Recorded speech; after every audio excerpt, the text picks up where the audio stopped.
Listen up! You are now listening to News with My Fiancé with DJ Ambush and Morgan Jones.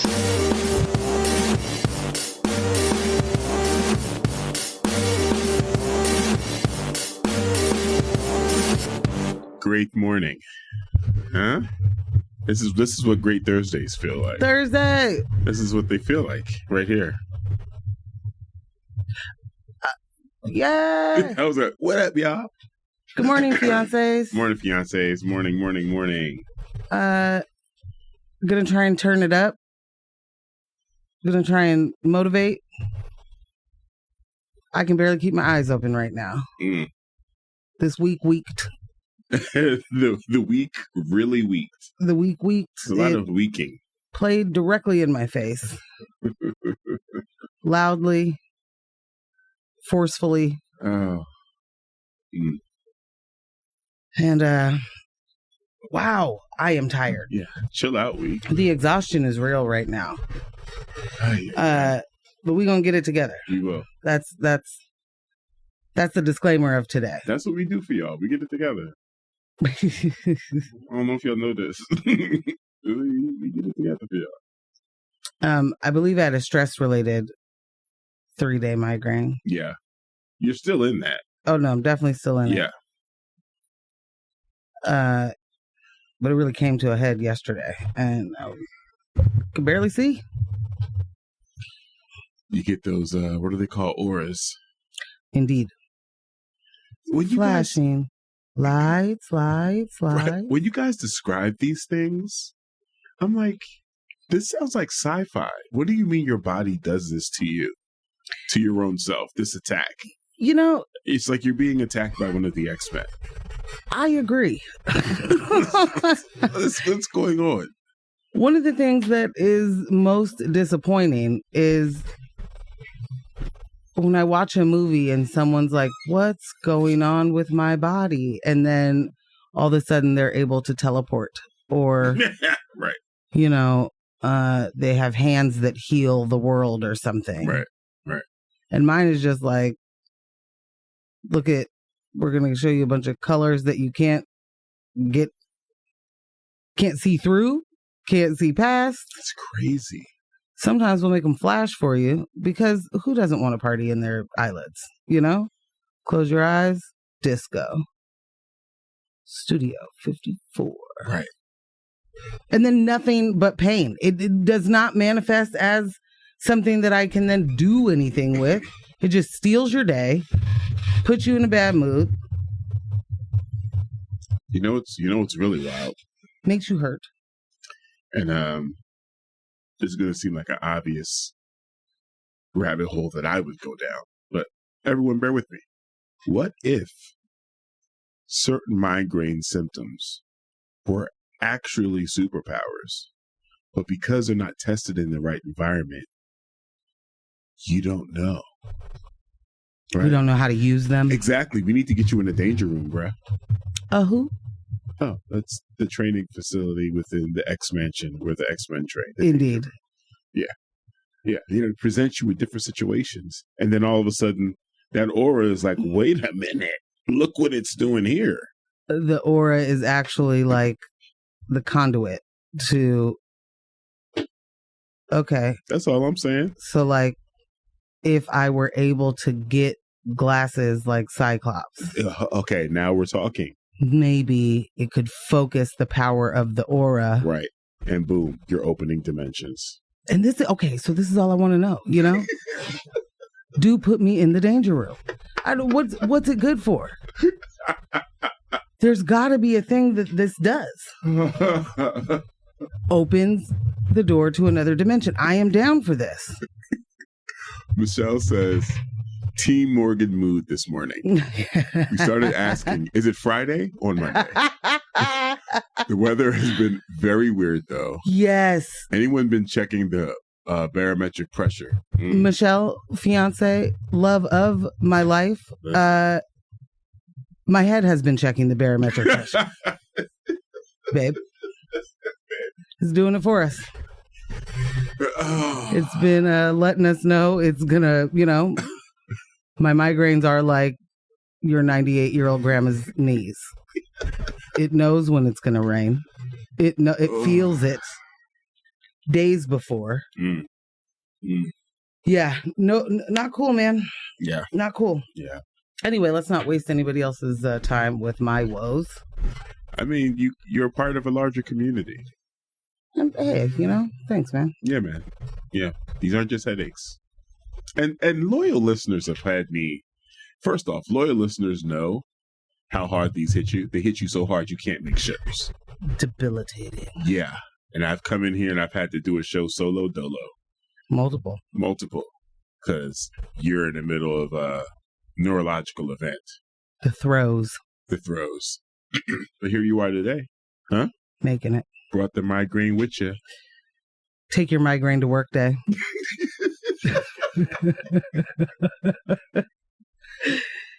I was telling yesterday. Wow. Okay. Yeah, I was telling yesterday. You were telling yesterday about today. Mm-hmm. I was telling Lily yesterday that now I forgot what I told her. We got to get Lils on the show. We do. Yeah. No, I was telling her like I've got to get, I got to get a job. And how? How do I do that? When what is predictable is I will be out. For sure. at least 2 days. Likely more like 4 within the month. I was like within a pay period.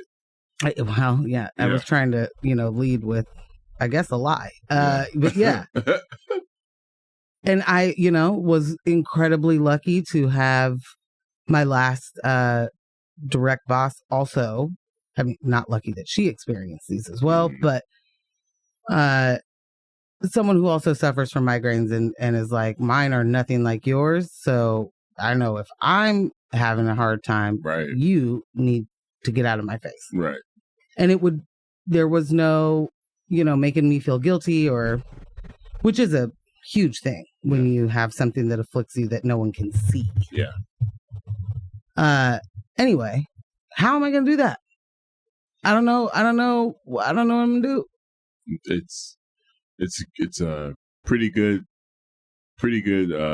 awesome talent that you have, being able to talk, trapping by yapping. So I think we just, keep leaning into that. Get you some speaking engagements. Well, we got a text here that says a little job called Mayor of Portland. Whoa. Just saying, you have my vote. Okay. Well, Kenneth. Someone does need to throw their hat in the ring, so Kenneth, that's a good call there. I appreciate that big time.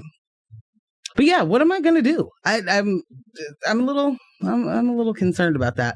But, we can move forward. That's also not what we use the beginning of our show for. Well, P-Town said, fabulous rising fiancés. Good morning. It was said that migraines can be spiritual people trying to talk with you. Also, okay. I drink water. That helps me. P-Town. Also, do I need to go to the danger room for this as well? Like, right.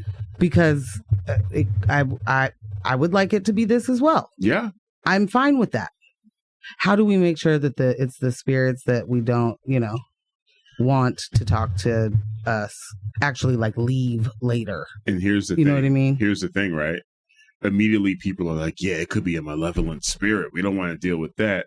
What if it's just an annoying one? Oh my God, a pixie, if you will. Just a menace. Just a menace. That'd be so mean. Let's not do that. Let it not be that. Yeah. Or let it, I guess. I don't know.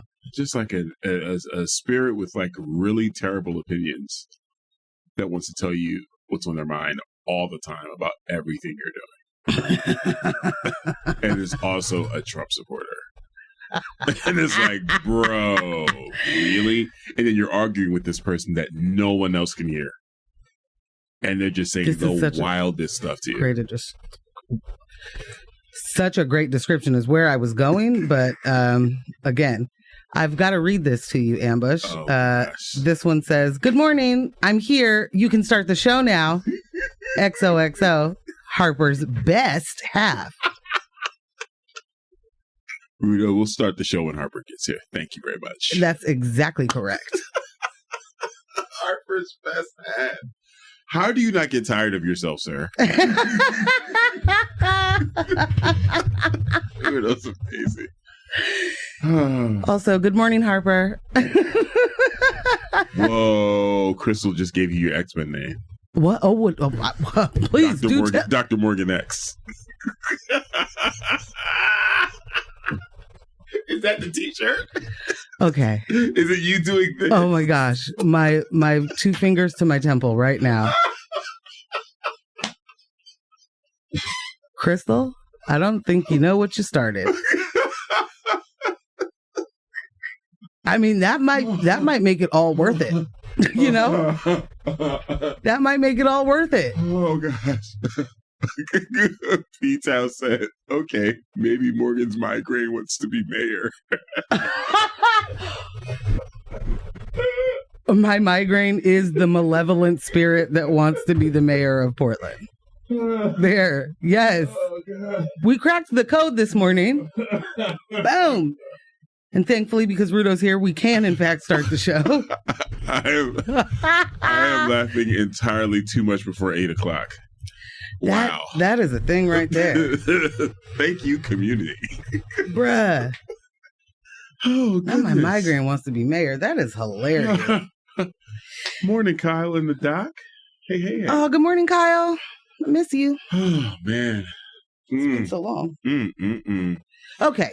Yes. Ambush. Yeah. We're going to, we're shaking things off. I want to remind everybody that the other part of huge news within, the last couple of weeks has been the rap beef of, I don't know, this decade.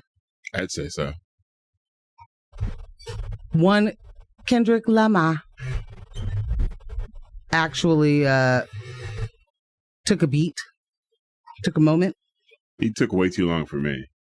He definitely took too long for many of people, but when he gave you 6 minutes and 24 seconds of what he did you feel like worth the wait, or what was it used to be like trash or pass? Trash or pass. Right. You know what? Thank you for framing it that way, because that does explain how I felt about it, honestly. Like, when you take this long, you can't come back with a 3-minute track. Nah. You gave me 3 different beats, 6 minutes and 40 seconds, cooked some chicken. 17 different flows. I mean, so yeah, if you have people waiting this long for something that you initiated, it's just, it's in good faith. It's in good form, rather, to give us something meaty. That was almost 7 minutes. It was, and we're not going to do this right now. We're going to do a views, I think, where we can really curse about it. If you guys haven't been checking us out, understandably so. We also have another podcast called, we mentioned at the beginning, but we just zoomed through it. I don't think people realize. There's an actual podcast called Views with My Fiancé. And do we get to call it a podcast right now? I feel like it's only got 2 episodes. We have 2 episodes. Listen, that first episode got like 7,000 listens real quick. Really quick. Yeah, we're talking about Joe Rogan. Well, when you talk about the JRE, it zoomed. Yeah. Harper said, "I was here before he was." Hugs and kisses, definitely Rudo's best half. Good morning, Harper. Also, Morgan's migraine for mayor. I think we just get buttons and stickers done. It's okay, can we just go heavy on the alliteration and just be like, for mayor. Morgan's migraine beats maps for mayor. I love it. Mingus can't touch Morgan's migraine for mayor. Something like this. Yo. Crystal is dropping bars. Gonna go hard on a migraine, gonna make it look sexy. I'm done. I can't do this show today. Do y'all want news for us or what? What's happening? Make it look sexy. Crystal? Guys, get it together. We're gonna get in trouble for the teacher comes back in the classroom. Double high Pipe five down. right there. That was. Oh my god! You read it in the cadence. Beautiful work there. Beautiful work. Choice work. Chef's kiss. But yeah, I think we should. Yeah, check us out. Views. We got that. We're going to talk about that. What was I? I was going. I had a point, and now I don't remember. What that was going to be. That we will get into it more. But yes, I remember now. One of the things I appreciate the most about any sort of beef or battle is when we become the pettiest of petty labels. Oh yeah. Live for the petty. I live for it. Yeah. I live for I'm going to give you so many different little things that you're going to have to take a few days to recognize how many times I hit you in the face. Right. One of those things for the track Euphoria, named Euphoria, for I'd say multiple reasons, but one of which being that Drake executive produces that show on HBO, starts with a backwards sample. Thank you. That sample played forward is Richard Pryor from The Wiz saying, I'm a fake, I'm a phone. It's true. I'm a fake, I'm a phone. Oh, wait. It's like, it's true. Everything they say about me is true. I'm a phony. I'm a fake. Something like that. Yeah. That alone, absolutely chef's kiss. But add to it that one, Drake has been, referencing himself to one Michael Jackson and as an MJ in every way. Hey. We will not allow it. Slow down. I mean, Grandma, you ain't got no Michael Jackson.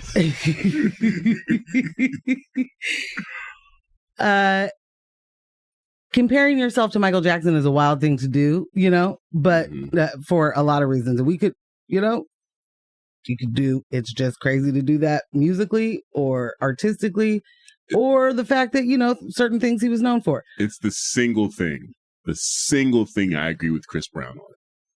Don't compare yourself to Michael Jackson. I was like, what Chris Brown say? He was like, please don't. Please stop saying that about me.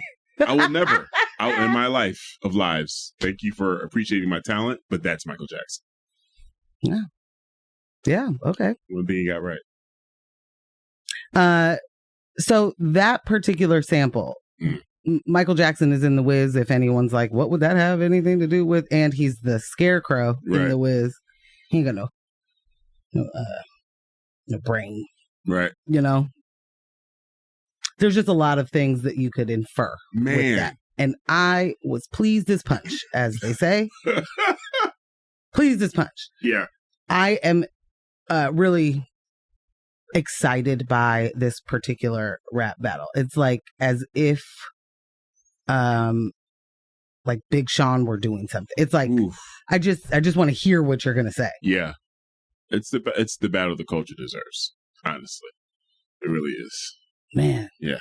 During the battle the culture deserves, imagine being told you are not a part of the culture. Yikes! Yeah. Who knows? Mortgages. I'm sorry. Rick Ross has been funny this entire time. There's so many different pieces to it to be discussed. I'm looking forward to doing that Views episode because then I can talk some Kanye slander, so that's good. Oh man, Kanye, what are you doing? I just love it. It's a pastime of mine. He's got to go. Yeah. Anywho, all right, Ambush. Yeah. We did a lot of chat. We got something else in the top. I was going to say but before we move forward on what we're going to talk about today. Yeah. Shall we discuss what's a priority? What has been a priority for Congress? Did you have is there a thing to play about this? Or no, not for this one. No. Okay. Mm-hmm. I laying in bed last night. Is that what happened? I think so. And we saw House bill being passed. Right. Called the Anti-Semetic Awareness Act. Mm-hmm. Mm-hmm. We got a lot of priorities right now. There's so much going on. There's a lot going on. I think we're on over 40,000 people slaughtered in Gaza. I don't know what day we're on of this. Yeah, we're past 200. Violent occupation and genocide. Mm-hmm. And instead of, there are people that are locally mad that, certain city council people running for local elected positions there are folks that are upset that they are prioritizing calling for a ceasefire or mentioning that, genocide bad. They're peeved. They're like, how dare you take up our time to talk about that thing happening over there? Right. But somehow we've got all the time in the world to talk about and to redefine what anti-Semitism means in order to criminalize, in order to ramp up any charge of protest to, potential hate crime. Right. While calling for the end of a genocide. And we have talked about this before, but you're giving up the game when you equate the two. Right.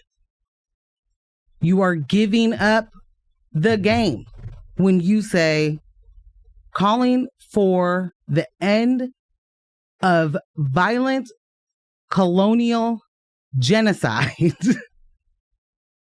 is actually just anti-Semitism that makes, Jewish folks feel unsafe. While members of the Jewish community, large swaths of the Jewish community are protesting. One of my favorite things is how many young Jewish folks on campuses are helping lead these protests, are helping create encampments. Because they're like, not in my name will you do that. Right. Not in my name will you say we have to do this. Right. Not in my name does BB get to say, actually, I'm not gonna agree to any sort of ceasefire, no kind of pause. I actually don't care about any of those hostages. Yeah. We're almost to the finish line, guys. We see the end and we're just gonna keep it popping. Guys, understand that I was yesterday finding out. I know there were offers to release hostages in different, different forms and different measurements as a negotiating tactic throughout this entire situation. I was unaware, though, that Netanyahu was actually presented with an offer to release all of the hostages, like not just the women, not just the children, not just the elderly, all of the hostages in exchange for a 5-day ceasefire. And he said no. Here's the thing. He said no because we're so close to victory. Yeah. Which again, so close know what that means. Victory! Here's the thing. He could have said, you know what, Hamas, I like that. You're going to give us all the hostages for a 5-day ceasefire? Cool. Let's do it. And then 2 days into the ceasefire, change his mind in an effort just to get the hostages back.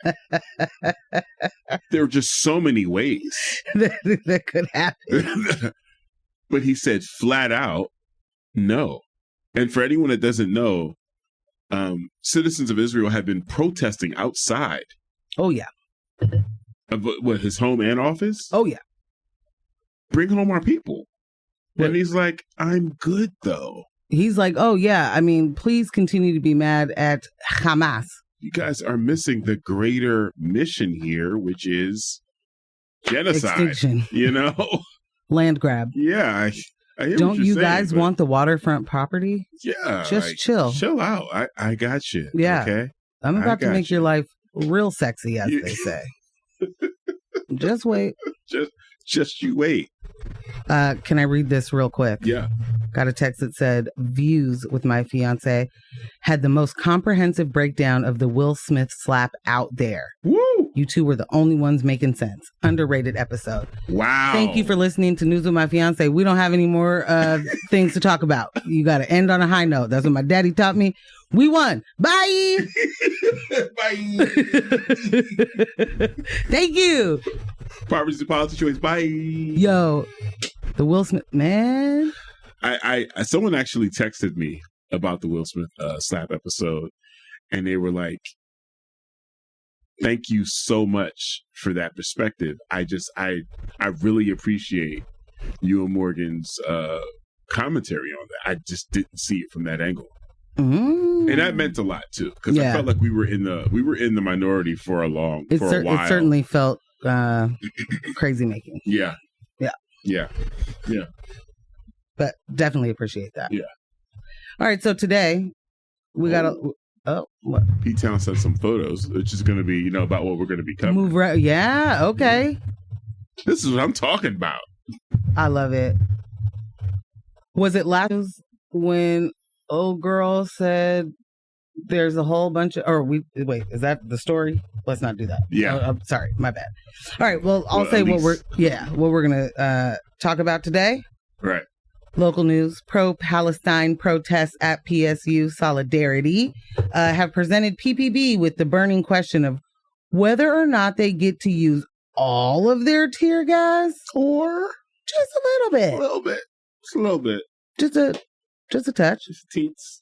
Also, tonight, there is the district attorney debate. Yes, it is. That is tonight. Tonight. Thursday. How did I not just jump in? Well, that's why we are a team. It is. It is.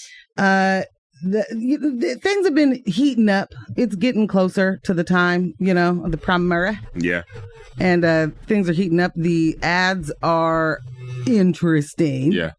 What ads aren't actually interesting, though? And I'm just going to say this. Oh, wait, I don't know. Yeah, I think I can say this. Yeah, you definitely can. And because I'm not saying who to vote for, I'm saying every single ad I have seen from Nathan Vasquez is the most boring. Like toothpicks in my eyes to keep them open. Because what are you talking about? It's amazing to me that we are doing this loop, where we're just repeating other things happening in other cities and then pretending that it's unique to here. And, I cannot believe that we are still in that loop. Right. How are we still there? But man, they're just throwing stuff out there that doesn't even make sense. It's like, where do you live? Right. Who are you talking about? Where are the things? And I don't want to see people respond to nonsense. This is a thing that I had to learn a long time ago and not saying that I've learned every lesson and that I don't still engage with people who are clearly in bad faith. Right. But there is a point when you have to be like, I'm actually not responding to the thing you just made up. Because you just made it up. And so me responding to it seems like it gives it some sort of credibility. Exactly. And also in me responding to it, the people who want to believe the thing you just said don't care that I have facts to refute your feelings. Right. Or whatever, It doesn't matter. That's not what they're here for. They are here for some confirmation bias. And so going against that, not going to do it, not going to cut it. So becomes very pointless very quickly.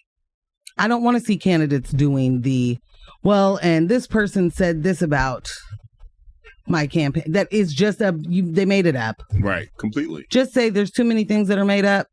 I'm not giving it credence. I'm not dealing with this.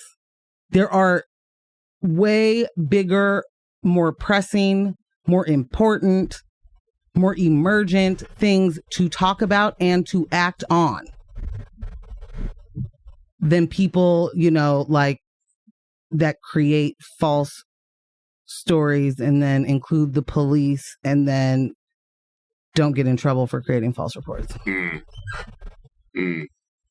Are you referring to that one video of that woman standing in the middle of a protest circle saying, I am surrounded. They're surrounding me. And they on the phone are with the police. Surrounding me. They are threatening me. I love the tactic that they use. Oh, it was so good. They're just talking over. They're just saying this person is free to move. This person is not being harmed. This person is not in harm's way. This person is free to move. This person is not surrounded. It's amazing to watch people say things like, I'm being attacked. I'm being surrounded. When you see nothing but space and opportunity for them to turn around and walk away. They could walk away backwards if they wanted to. If they were scared of the people that are in front of them, they could walk away backwards. Ma'am, you're watching people film you on their phones. You're watching people film bewildered you live, and you're still pressing forward. Just like, well, I'm here now. And again, that is a result of there not being consequences for that type of false the reporting. Ability to just double down on this thing that isn't happening is happening, and I mean this so sincerely for the people who it actually is true to. So, not all white people. Right. But the ability to do I am dead wrong. And I've never been wrong ever once in my life, all at the same time, in your face, in 4K. Right. 1080p. Is honestly astounding. Yeah. It's like, it's got to be, partially a tactic just to throw people off their feet. Because there's a moment where it's just like, hold on, are we actually doing the same reality right now? Right. Or when you open your eyes, do you see something different? Right. I'm sorry, Ambush, I took us on a ride there. No, we were just supposed to be saying what we're talking about today. It's fine. I can jump in. Yeah, please. National news, Trump gets a slap on the wrist. I'm curious. He's got till Friday to pay that $9,000. And for someone who is pretty much like the Birdman of real estate, don't pay nobody for nothing. It's going to be great to see him at least pay, $9K. And then, shout out to baby. And then, something I'm really excited to talk about. Pretendians. Race faking is all the rage in Vermont. Pretendians. We put a post up yesterday, just letting you know what we'll talk about today. Advertise some of the things we'll be talking about today. And I gotta tell you, got some pretty good engagement on there. Got Definitely some shares. You know what I'm saying? The homie Nate said, "Are Pretendians the same as Trustafarians?" Right. And I'm gonna say close. Yeah, you're on the right path there. On the right path, but no, at least my understanding of a true Trustafarian is, one living out their dreams loudly on the backs of their ancestors. Yeah. They don't have to worry about the work. At all. So they can do the ganja, and kick around a hacky sack. Got that privilege in pocket. Yeah. But a Pretendian is looking to, gather some things. Maybe an award, maybe a scholarship, maybe get themselves a little piece of land. The madness. P-Town, thanks for those photos straight from the protests in the library down there at PSU. The boots on the ground. That's what we're talking about. That's what we boots checked on the about. ground reporting. We got a text that said, "We won. Bye." Can also double as Morgan's campaign victory speech.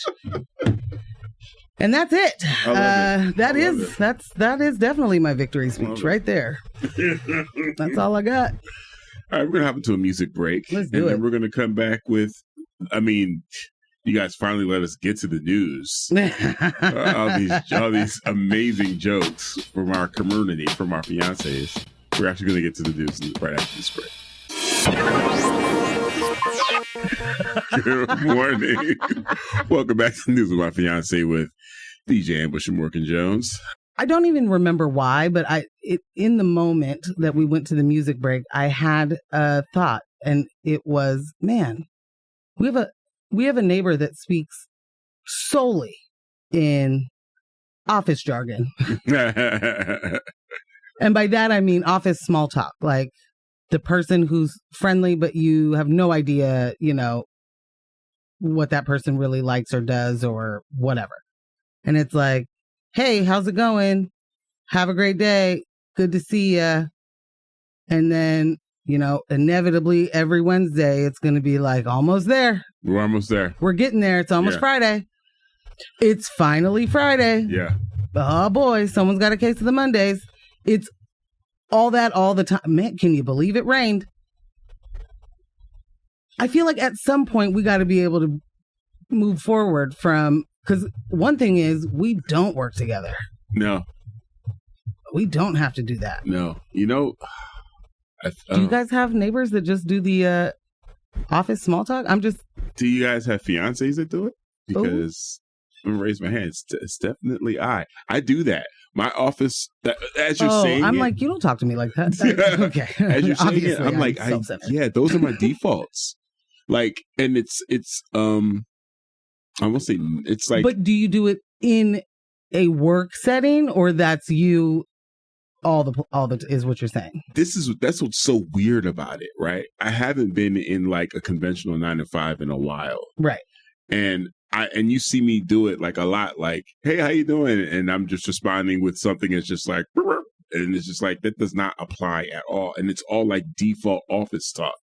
Because in those office settings, for me, I felt like I was forced to engage when I really didn't want to. So I had those 5 phrases that I use all the time, and that'll help me get through the hallway. So if I see you on a Wednesday, it's like, hey, we almost did it. Yeah, 2 more days. I can beat you to whatever you want to say, hit you with that 2 more days, and get to my office and, put on some, some Trap Walk West. Just like, on my YouTubes, I still find myself doing it. I think the words for this is social anxiety. Yeah, that's the word I was looking for. Yeah, like you do not want to have. Guys, if you ever, fiancés, I'm bearing my soul. If you ever walk up on me and I'm in the middle of a sports conversation, help! Understand, I am lying. Oh, wow. That is not where I thought this was going. It's true, but especially if we're talking about vulnerability was going to go. Current sports, I know absolutely nothing. 0. But because of my stature, people engage me in conversations about football and basketball a lot. Oh, you remind me of, what do you think our chances are this year? All the time. All the time. Chances for what are we talking? Which sports ball is this again? What are we doing here? I do not watch sports. I don't. If I'm in the company of some of my homies and they got a game on, sure. But you don't even really watch it? I might pick a team in that moment. Where's the room going? You guys leading the Sixers? Where's the room going? You guys leading the Sixers or Knicks? I'll be sheeple for 1,000, Alex. I have no clue and I don't care. Now, there have been loyalties throughout the year. Sure. You live in Philly, you're a Sixers fan. You live in Philly, you're a Iverson fan. You live in Philly, you're actually a Jordan fan. It didn't matter. Like, these were eras for me. Yeah. Jordan, my favorite player. Iverson, my favorite player. Like, there was things like that. There's players that were interesting to watch. Once I actually stopped participating in sports, I couldn't care less. But yeah, if you ever walk up with a conversation, I'm like, I think that they got some pretty good playoff chances. It's a lie. I have no idea. The funniest thing to me is that you go that route, that you would be like, I'm just going to dig into, man, their chances are looking pretty good, instead of like just flatly saying, I haven't seen anything this year. It's been a year. Yeah. I don't know. Sometimes I do say, hey, you know what? I don't really follow sports. I've missed it. Yeah. Once they start naming players and like stats. They're like, oh crap, I did gotta the hit the draft wall. just happen? I've never heard of this person. Oh, okay. So I don't really watch sports, guys. Does that person date so-and-so? Ambush, can I read a text real quick before we move forward? The lady being ignored, crying crocodile tears, and pretending they were being threatened at the protest is directly indicative of how Zionists have claimed to be threatened by Palestinian autonomy, yet directly being the aggressors. Man. If there were, we got to get it. I mean, I need a soundboard for real. Yeah. Hit the applause button for that. The applause, you need an acceptance speech. Yeah. Like, that's it. Yeah, that is it. That's it. We just keep seeing that, embodiment of that particular, fallacy. Yeah. Yeah. Oh. Live and direct. It says sweep is happening now at PSU. Yeah. We saw the police moving in this morning. Mm-hmm. Thanks, P-Town. Thank you, P-Town. Saw them moving in this morning on, take back the night. What are we? Okay, I guess we need to jump into that story. Just get into that story. Okay. Yeah. All right. Scrolling. Portland State University closes, demonstrators take over the school library. Tensions escalated at PSU as university leaders and city officials issued a stern ultimatum to protesters who occupied the Branford Price Miller Library on Monday night. Vacate the premises or face potential criminal charges. The university closed its campus on Tuesday, and discussions among top leaders continued throughout the day to determine the next course of action. The occupation of the library followed days of smaller anti-war demonstrations on campus, linked to nationwide protests against the conflict in Gaza. Barricades, signs, and declarations of a liberated zone adorned the library entrance, a symbolic gesture of protest by pro-Palestinian rights demonstrators. PSU President Ann Cudd issued a plea to demonstrators to leave the building voluntarily before law enforcement intervention became necessary. The message was reinforced by Mayor Ted Wheeler, Police Chief Bob Day, and Multnomah County District Attorney Mike Schmidt, who emphasized that the criminal acts would not be tolerated under the guise of peaceful protest. Schmidt stated that his office would pursue prosecution against those arrested for the occupation, with potential charges including burglary and felony criminal mischief. Despite the calls for voluntary evacuation, a concrete timeline for law enforcement action remained unclear. It's clear now. PSU's board chair Ben Berry emphasized the deadline had passed for occupiers to vacate the building peacefully. While understanding the motivations behind civil disobedience, Berry underscored the importance of respecting property and ensuring the safety of all individuals involved. Protest, but not like that. Outside the library, demonstrators continued to express their solidarity with anti-war sentiments adorned with slogans and statements advocating for peace. Supportive community members dropped off essential supplies for those inside, highlighting the grassroots nature of the protest movement. The demonstrators at PSU was one of the longest Portland has witnessed since the city's racial justice protest garnered national attention in recent years. Similar encampments have emerged at other Northwest universities, echoing calls for divestment from Israel and weapons manufacturers involved in the conflict. As the situation unfolds, city officials are expected to draw upon lessons learned from past protests to guide their response. With most members of the Portland City Council currently in Washington, D.C. for legislative meetings, the ongoing protest remains a focal point of concern and discussion. And the update being that they're doing the sweep. They have entered the building. Police are like, it's go time. Tear gas away. Let's be the military. Let's be the military. Let's be them. We are, I know for folks that lived through the anti-war movement have to let me take back how I started that. Because I don't know anything. Right. About how people must feel.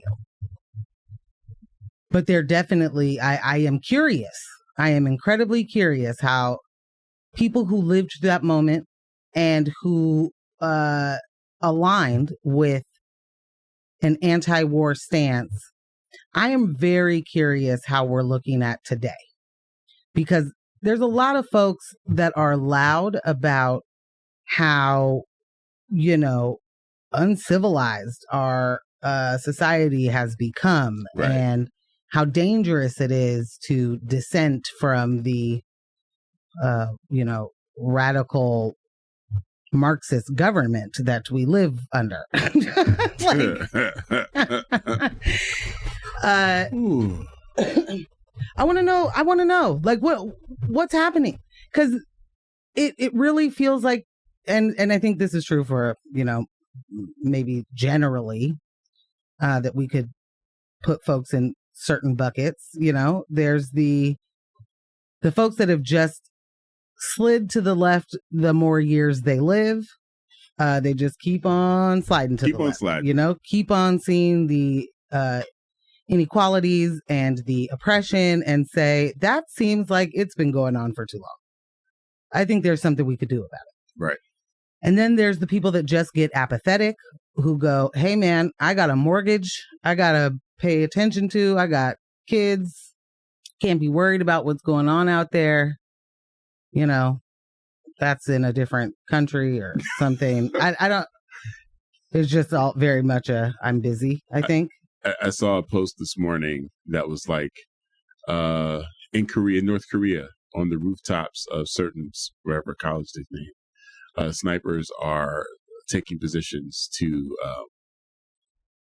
handle unarmed protesters. Oh wait, that's in America. And it was just like, it was like 5 slides naming different, in Iran. Oh no, wait, that's in America. You know, it's not looking good for the what we do is spread democracy to the world. Right. Camp. It's not looking good for Team America right now. America.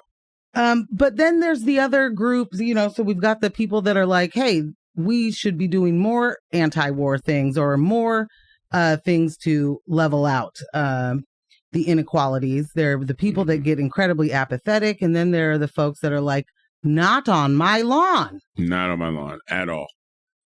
Not on my lawn.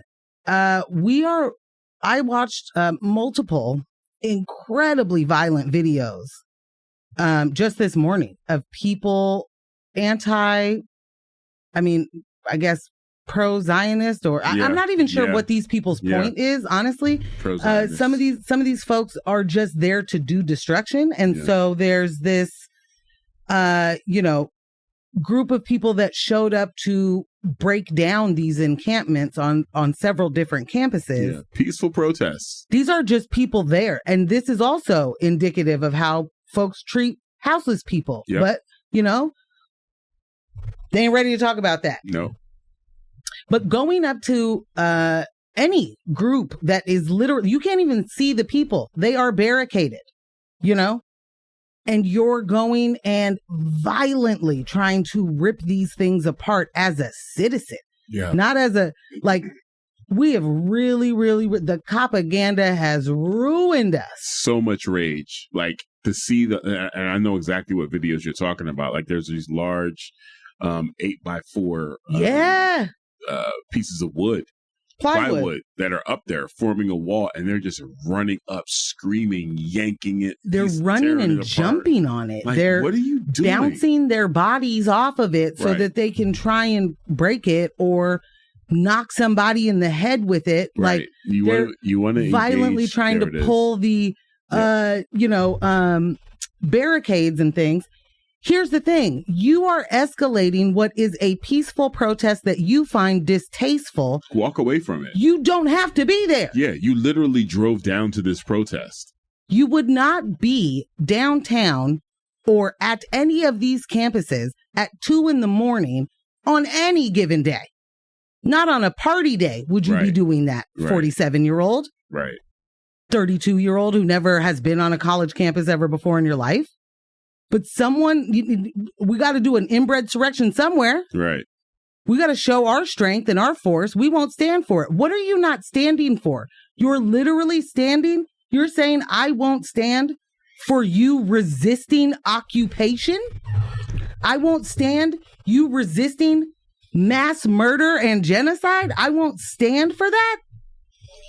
I have a tactic that I've employed in my life for decades now. So, hearkening back to living in Chester, Pennsylvania, a suburb right outside of Philadelphia, that was surrounded, it's a city, very small city, surrounded by some very racist counties and municipalities.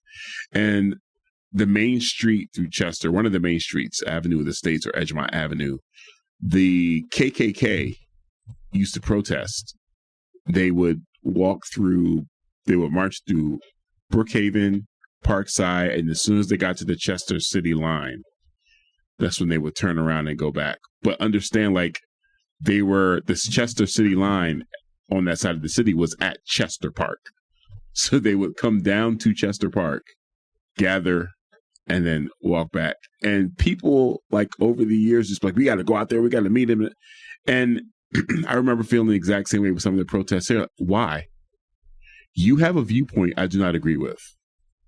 I vehemently disagree with your viewpoint. Mm-hmm. Why do I need to now go down and give you a crowd to react to? Why do we as a crowd need to come down and now your march actually means something? I'm going to leave you out there by yourself with you and your folk. And then you guys had no press because, like, right. Eventually they just stopped doing it. It was like, what are you doing this for? Like, ignore them. And I'm not saying that's fit for every situation, but in a situation like this, there is a peaceful protest. It's not like these students are coming to your doorstep. They're not marching through your streets. They're on campus having a peaceful protest, sitting down, singing songs with each other, chanting, and then you have to get in your vehicle, rally up, send a couple text messages. We're going to go down and do what? If you disagree with them, cool. But now, because you're in disagreement with them, they can't sit still on a park lawn. That's one of the things that I absolutely cannot understand is the ramp up. Like, I'm all for peaceful protest and first, or free speech, First Amendment, all that, but not like this. And it's not like this every single time. It doesn't matter if it's a sign. It doesn't matter if it's a disrupting traffic. It doesn't matter if it is quietly sitting in the park and making zero noise, but there's a tent. So there must be, according to PPB, tens of thousands of dollars of damage being done in that very second and moment because tents were erected or ropes were used for something. Like, I don't understand we're gonna take this peaceful protest, escalate it to actual major violence, and then still blame the people that were peacefully protesting. Right. And I'm going to continue to ask this question. How do you fit your mouth to say there should be a peaceful protest in response to the most violent, most brutal, barbaric treatment of people? How are we supposed to do that? How dare you expect peace and quiet and calm in the face of occupation? Right.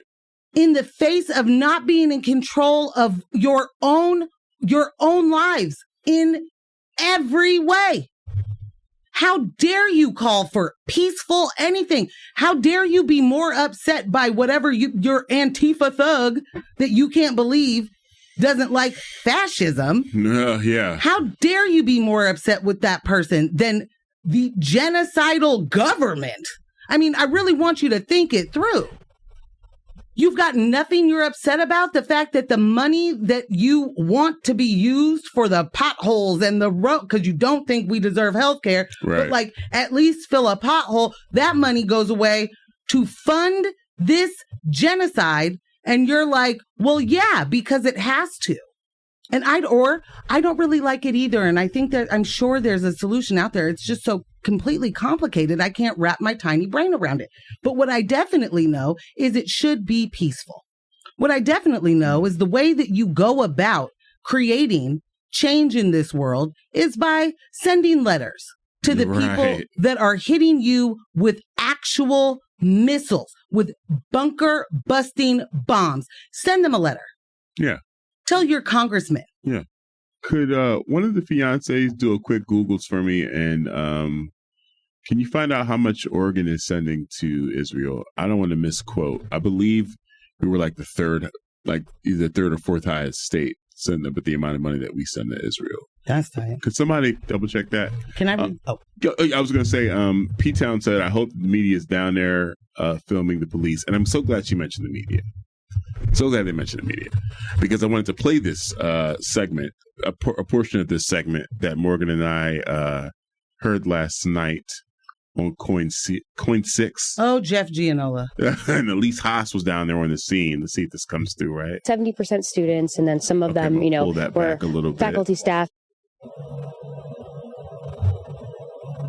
Yesterday, it was mainly students, 70% students, and then some of them, were faculty, staff, sympathizers, those sorts of things. But today, it is like 90% of the folks out here are non-students, all dressed in black, very different vibe. So we haven't gone closer because, like you saw in my story, there were people who tried filming and getting closer to see more, and they're getting assaulted. So we're keeping our distance because tensions are running high, and it is a much more hostile group out here tonight. So I have things to say. No, you go first. So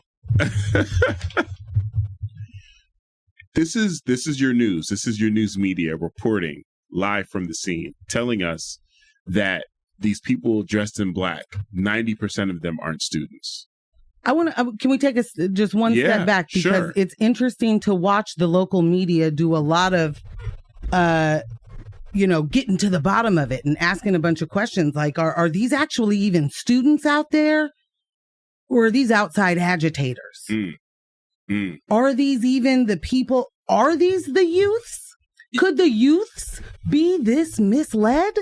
I'd have less alarm bells going off if I didn't hear Eric Adams saying the exact same thing in New York about students at Columbia. The way that the conservative talking points and the propagandic talking points and the American imperialism talking points go out to the same inboxes at the same time every day, and they are starting their mornings with complete and total indoctrination of falsehoods, lies, fabrications. It's astounding to me. So we're able to get those questions right now. Right. And then we have the news reporting that 70% of people out there yesterday were students. Today it's 90, or last night, 90% non-students who are all dressed in black, who are hostile to anyone else. And that's why we haven't gone over there.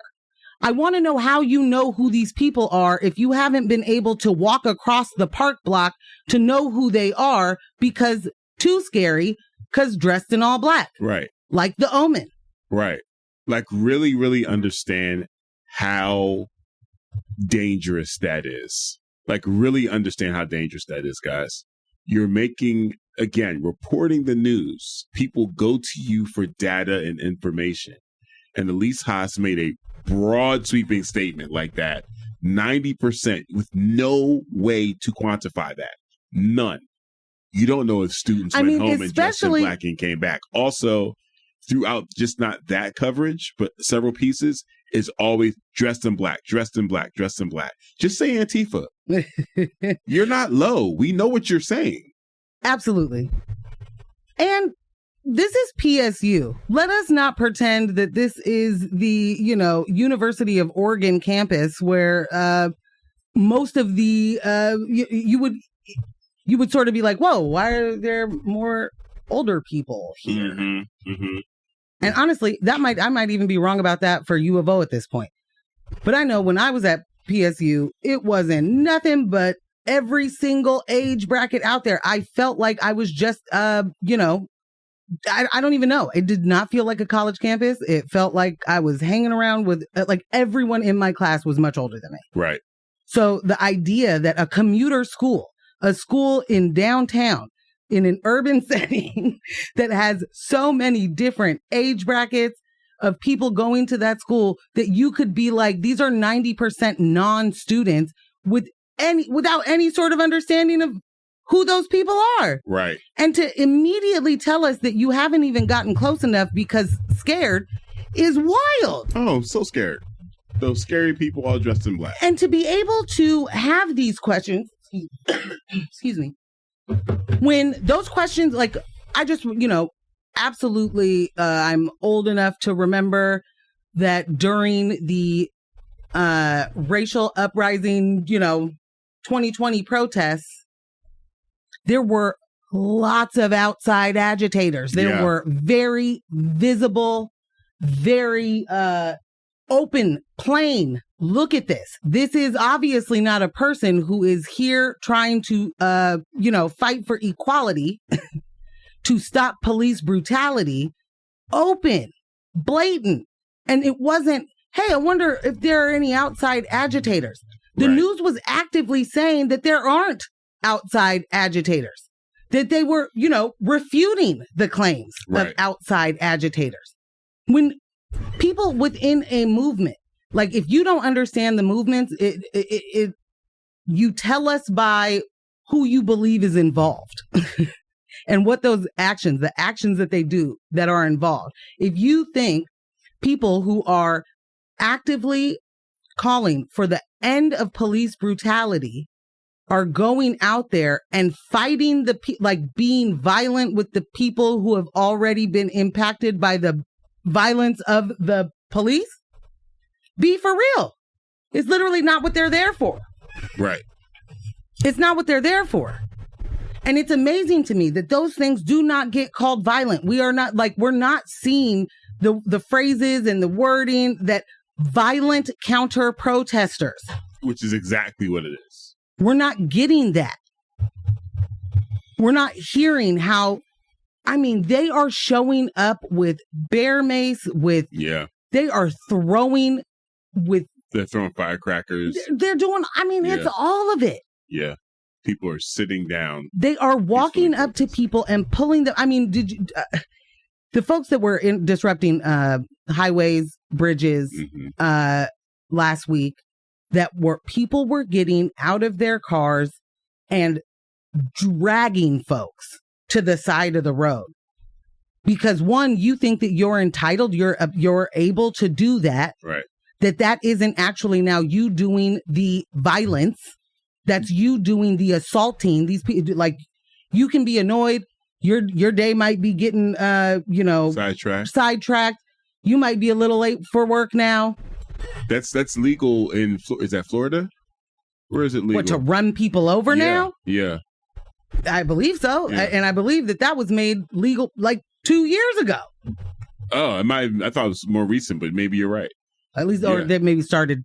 They started, I'm not trying to do any mis or disinformation. Right. I just remember it being like, they're going. Their conversations, definitely started. They're going hard for this. Yeah. Shout out to P-Town. Sent some stats over. Oregon is one of 33 states that have cooperative agreements with Israel. In 2022, Oregon exported more than $1.3 billion worth of manufacturing goods to Israel. Tight. 1.3 billion worth of manufacturing goods. Yeah. So it'll be what exactly do we mean by that? There's one test. Go ahead. I was gonna say they also said, "Wow, F that media. I meant real media." When they references the media's down there. This text says, "Can you say that also the protesters are youth, whose parents mostly did the same thing? They are the youth." To that point, right? The news doing it couldn't be the youth. This is, bad faith actors just showing up. Since when have college campuses not been a hotbed for this kind of protest? Right. Since when was that questionable? Since when? Because anti-war, anti-capitalist, inequality, anti-racist. Like this has all been happening on college campuses. Occupy, that's youth. These are youth movements. Right. And it's amazing back to what I was trying to get to earlier. It's amazing to me how people can be a part of those things at some point in their life. They can understand just how rigged this is at some point, and then either stop caring or go the other way. Right. And say it actually makes sense. Right. I heard enough people talk on a podcast about bootstraps. So actually, I was wrong. If these people just stopped doing X, they wouldn't have to worry about the violence from the police. Just comply, right? When does it go? When does it change? Is it home ownership? What makes you all of a sudden, and I'm saying that because it's like all of a sudden we're protecting something you didn't have to protect before. Aging our own out of the struggle. I love how that you mentioned home ownership, protecting property. You're right. Like, that's what this is about, right? Bob said, the Constitution says we have the right to protest. It says nothing about a right to get across town too quickly. Period.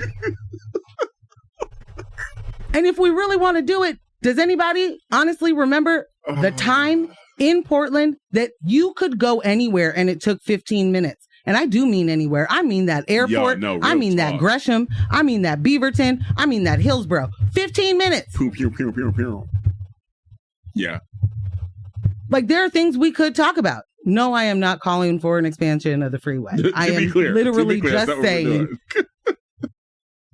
if you want to talk about things that actually disrupt a day, yeah, it's maybe your 47-minute commute each way that makes you angry while you sit there and listen to AM talk radio. Sorry, I'll be quiet. No, Michelle said you're right. There were a number of anti-protest and pro-murdering protester laws passed at the state level in 2021. Yes. Hey, I don't be making stuff up. Yeah, yeah.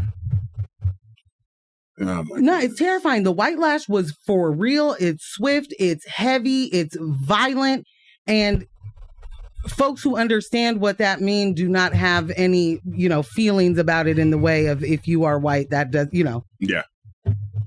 As you shouldn't, because it is literally just what we have watched historically, presently. There is no reason for us to call it anything other than white lash. Real talk. Yep. There's no other reason. How dare those people have the nerve to organize and protest around the world at the same time around some random black man? Because they can't get their heads around the fact that it's about being brutalized by the state. It's about paying for your own occupation. It's about the inability to just live your life without harm by an arm of the state. I mean, like, yo. Your dollars. If you've never, ever once in your life been impacted or affected by the criminal justice system, but you see people saying hey, this is how I'm being impacted. Why would your immediate response be, well, not me, so it can't be true? Can't be. Hey, you could be talking about. Hey, you must be doing something wrong. You must be leaving something out. You must actually be a murderer. Right. We got a text. 60s activists watch that news clip. Scary folks in black. We all know black is scary. They consume the propaganda, whether it's local BS, Fox News, or GD, MSNBC. Ugh. They are all filled with Israeli talking points and propaganda. Yep. Harper, I still think I can do that, which is why I'm always like, wait. Oh, I'm not sure what you respond to in that point. There was something else I saw in here. If you watch mainstream media, you are indoctrinated to the empire. Thank you for that. Thank you so much for also that. A t-shirt. Yeah. Bumper sticker, journal. Respond with the name you'd like us to refer to you as so we can lock you into our contacts. Someone said, how's the migraine now? Got a couple votes for mayor going. How's Pete having it? Yeah. Sorry, y'all. I don't see the names. Ambush sees the names, but where I'm looking at it, I have no idea who anybody is. We're on two different situations. On me. My bad. I'm going to hop into a music break. I do want to come back and talk about the Pretendians real quick before we close the show out, and then mention where you guys can watch the district attorney debate later on tonight. Yeah. But yeah, let's hop into this music break right quick. We're not going to be able to get to all the text today. Kyle is definitely in the moment, running the numbers up, adding everything into the description for this episode. So super hype about that. Thank you guys so much. We're not done with the show. I know it sounds like we're done. We're not done with the show. We are going to hop into this Pretendians story right quick. But I did want to mention again, the debate is tonight. The district attorney debate is tonight. That is put on by KGW and the Oregonian. You can catch that tonight. It's from 6:30 to 7:30. The interesting thing about this debate is they're going to also be presenting questions from citizens that were submitted by video. So there was an opportunity up until I believe Tuesday that you had an opportunity to present a video, with some questions for the candidates. So again, yes, Mike Schmidt and Nathan Vasquez are going at it. You can watch this on live on KGW. You can also catch it on their website, their YouTube page, KGW.com. The app, KGW on Roku, Fire TV or Apple TV. So yeah, you have a bunch of different opportunities to check that out, and best believe we're going to have some commentary on it. Ambush, before we get into the Pretendians, and I want you to jump right in, I just want to read this text that says, P.S. If you can't show up for the protests, try showing up for the jail support. This is incredibly important. Everybody has their role in resistance. Not everybody is going to be able to be at every protest or at a protest at all. But there are still ways for you to show up, to show out, that doesn't have anything to do with you being right there. And real quick, real fast, it's way different getting arrested and going to jail today than it was in the 60s. Right. And so the support needed is tremendous. This is not just, oh no, we've arrested too many people, our jail is overrun and we got to let them out. Right. This is, we're going to bleed you for every freaking dollar we can after we have physically brutalized you in order to make you submit and get off of a college campus. Thank you so much for that, P-Town. Thank you so much. Okay, Vermont's Abenaki tribes are once again called out as frauds at OVM Symposium. At the University of Vermont, a heated debate unfolded as Canadian sociologist Professor Darryl Leroux once again questioned the authenticity of Vermont's Abenaki tribes. Leroux presented research suggesting that the families claiming Abenaki ancestry in Vermont were in fact of French-Canadian descent. Ruh-roh. He raised questions about the state's recognition of these groups despite previous reports indicating otherwise. The symposium held at UVM's Levac Ballroom drew a full audience with speakers including Professor David Massel, Gordon Henry, and Pam Palmater. Palmater, a member of the Mi'kmaq Nation, and Henry, an enrolled member of the White Earth Anishinaabe Nation, shed light on the broader issue of Pretendians, non-Native individuals falsely claiming Native American identity, and the threat they pose to indigenous sovereignty and culture. Professor Leroux's presentation focused specifically on Vermont's 4 Abenaki tribes, which have state recognition but lack federal recognition. I'm going to repeat that again. The state's 4 Abenaki tribes, which have state recognition but not federal recognition. He emphasized the importance of demonstrating ancestral lineage to secure recognition, noting that the Vermont tribes have failed to do so. 3 of the Abenaki chiefs in Vermont have expressed opposition to Leroux's claims, denouncing efforts to rescind the state's recognition of their tribes. Meanwhile, Rick Obamsawin, chief of the Abenakis of Adirondack and in Canada, asserted his tribe's ancestral ties to Vermont and its willingness to collaborate to uncover the truth about their history. Obamsawin's delegation recently brought their case to the United States Permanent Forum on Indigenous Issues, urging for recognition of their territorial rights. As tensions persist, the debate over indigenous identity and recognition continues to fuel discussions in Vermont and beyond.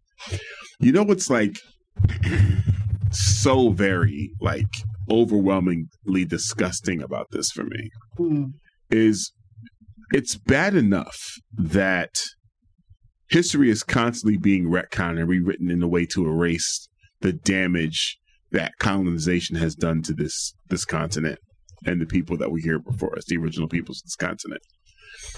And then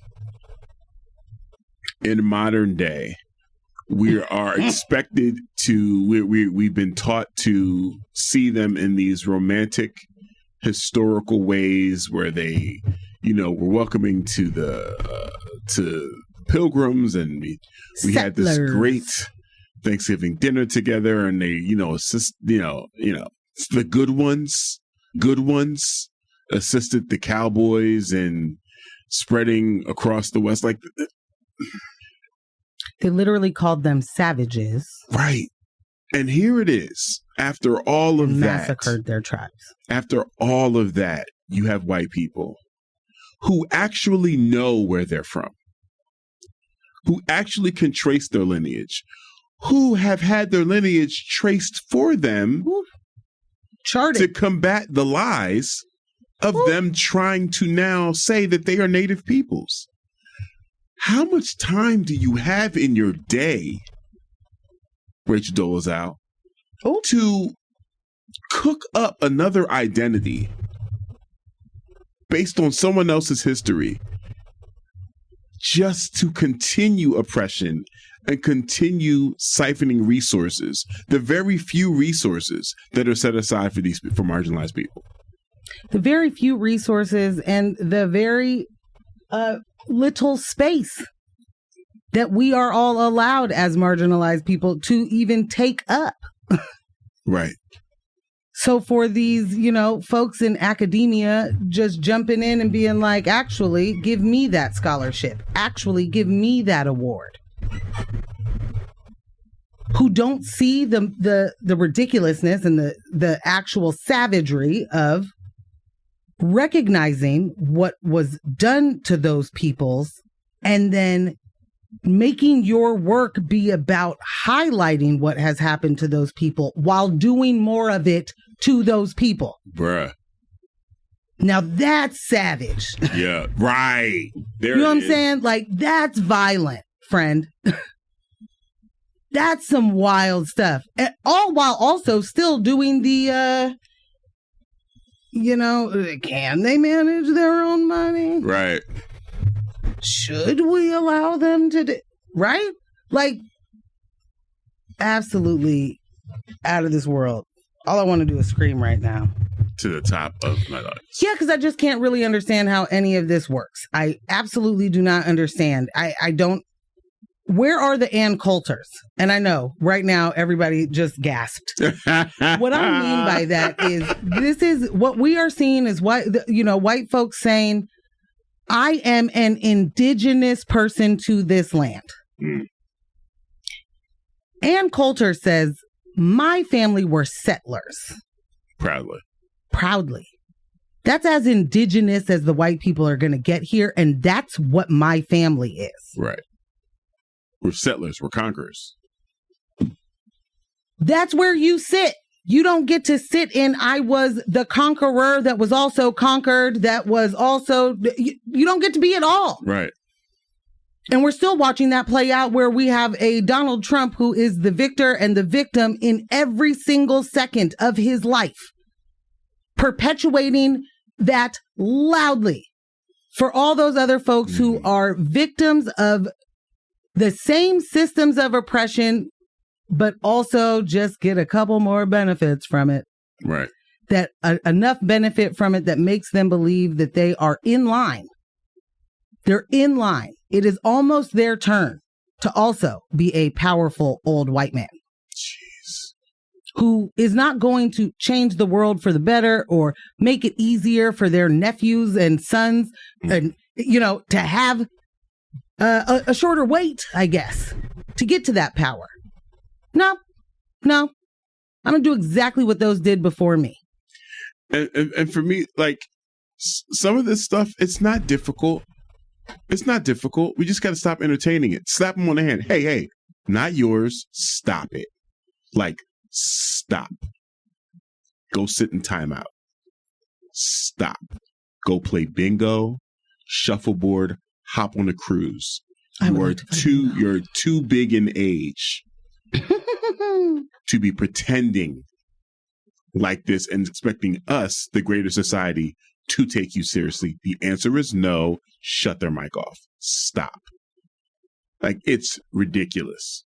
It is also, you're listening to X-Ray FM at KRXRY, Portland at 91.1 and 107.1 FM, and in Nehalem, Wheeler, Manzanita, and Rockaway Beach at 91.7 FM, streaming online everywhere at xray.fm. Crystal said, I post bail for protesters. Talk to him, Crystal. That's it. We all have a part of the resistance. Before Ambush does the whole closeout of the show, everybody has their role. Right. Find your role. That's it. Are you a person who can organize? Are you a person who is able to knock those doors and get people to sign petitions and get involved?